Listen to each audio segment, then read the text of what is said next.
Listen up. If you're a business owner selling a product or a service, you're a manager or a leader of any organization, and your job is to sell your product or service and get repeat business, I think that this video is really for you.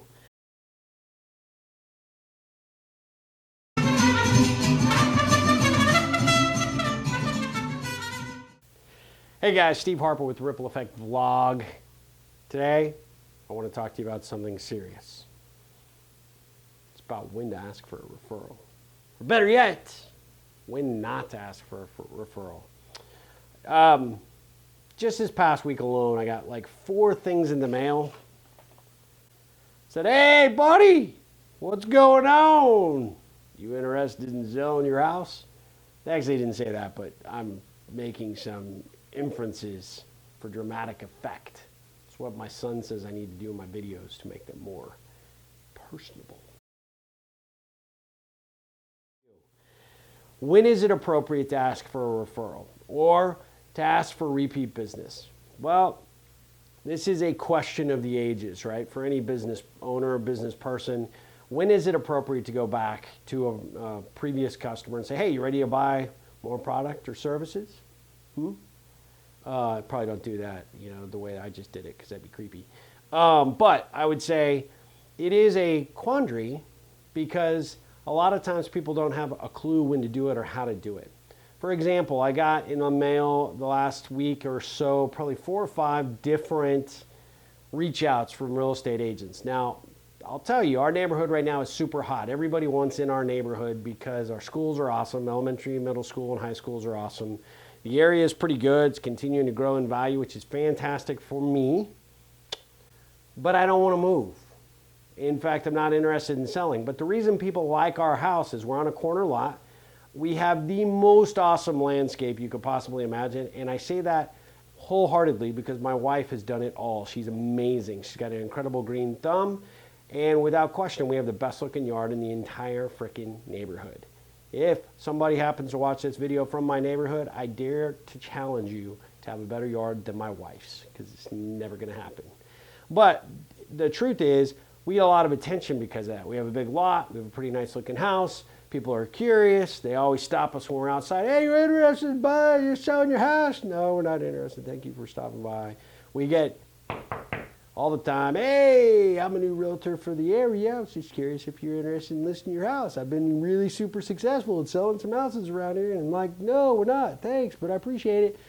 And that's pretty much how those conversations go. But then I get this stuff, these things in the mail that drive me absolutely batty, because I will meet real estate agents out when I'm speaking. I will participate in certain events and people will find out my contact information. And then somehow, some way, they feel like they have been granted permission by the email gods to put me on their email distribution list or now their mail list. And one or 2 here or there is fine, but when people are really trying to get into this area, they tend to overwhelm you. And so every week I tend to get 1 or 2 or 3 or 20 from people that, hey, I saw you at an event, or I met you, or I read your book, and I appreciate all of that. And I'm not trying to insult anybody by any stretch of the imagination out there, but let me just be honest with you. Just because you met me one time does not give you the permission to put me on your mail list. Just because I met you one time does not mean that I'm going to accept you in LinkedIn, or that we're buddies, and that I'm just going to turn over my, my financial security in my house, which has a little small moniker of my retirement probably built in here somewhere. It's going to at least pay for my rest home. To you, Mr. Dude or Dudette, that I've just met at XYZ event. No offense, not going to happen. I have a lot of good friends that are real estate agents, and I think some of them go about it very well, and some of them have built really respectable practices because they know how to treat their clients correctly. And then I have other real estate friends that haven't quite figured it out or gotten it. No offense to you people, but I'm speaking to you. When we do business together, if we've done business together in the past, do you think it's important for you to maintain some semblance of a relationship before you come back and ask me for another opportunity, another deal? I believe it is. If you had read my book, you would know that building a good, strong relationship, whether it be a real estate practice, whether it be an insurance practice, whether it be whatever practice it might be, You have got to build and maintain a relationship with your clients before you should ever feel compelled to come back to them and ask them if they're ready to do business with you again, or whether you are entitled to any kind of referral from friend, family, or coworker. I received this letter from one of the real estate agents that will remain nameless, who sent me a preferred client coupon. Now, the coupon didn't have a whole lot of great information on it as to what I'm getting, but apparently $500 worth of preferred client awesome service was bundled up in there. Now, makes me wonder, when I was the client beforehand, I didn't have this preferred client contact or this client coupon, and what kind of service did I actually end up getting then? But I digress. The reality is this particular individual has done nothing to maintain any type of relationship with me over the years, has never reached out and said, how are things going? And when he does or has reached out, it's always about, so when are you ready to list your house? Well, when I get to that point, when we decide that we'll list that house, I will probably not let you know. No offense, my friend, but you haven't done anything to maintain any semblance of a relationship, much less any type of friendship. And that's what it takes to have a successful business.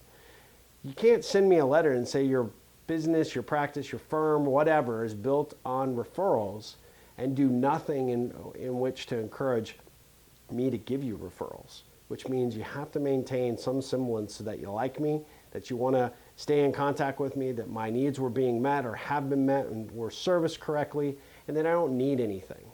I don't care what you're selling, what product or service that you're selling. It's important for you to be able to have that relationship with your client before you can ever feel comfortable to go back to them to ask for a referral or to ask for the business.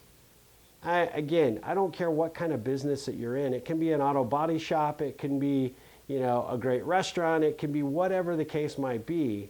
You are in the business to serve your customer. And your customer, in addition to the services, the products, whatever it is that they acquire from you, expect a certain level of relationship. Just follow through. Just making sure that you did what you needed to do, that you're there to help them and guide them, and not just reach out to them when it's time to, because the market got hot, it's time to renew your insurance, or you're, hey, it's that time of year and you want to collect for your charity. The same approach applies. You can't keep coming back to the well and expect anything less than an ideal impression from the people you come in contact with. You won't grow your business based on referral that way. I can guarantee you. So when I see these letters and these preferred opportunities and these great things that say, dude, you are so important to me, I say that's BS, because I know I'm not. I do know, however, I'm on a mail list, which I did not give myself permission to be on. Give myself permission to be on? You permission to put me on. And if you ever want to do business with me, you have to be willing to build a relationship with me. That's my take. No matter what you're doing, you, the viewer, your product, your service, your whatever it is that you offer out in the world, if you're not maintaining your relationships with the people that you depend on for your success, you, my friend, are screwing up in a big way. Man, that sounded like a little bit weird, like Jungle Book weird. I think Jungle Book is on my brain because I see the preview for the live action one, which is really creeping me out, because how are they going to get that purple bear, whatever, Utumba or whatever it is, to like be in that? I don't know.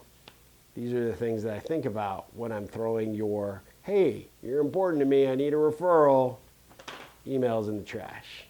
Until next time, thank you for watching my craziness. Ripple on.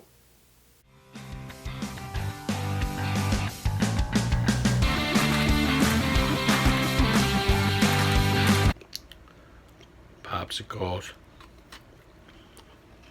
Is there anything better than popsicles? I don't know what.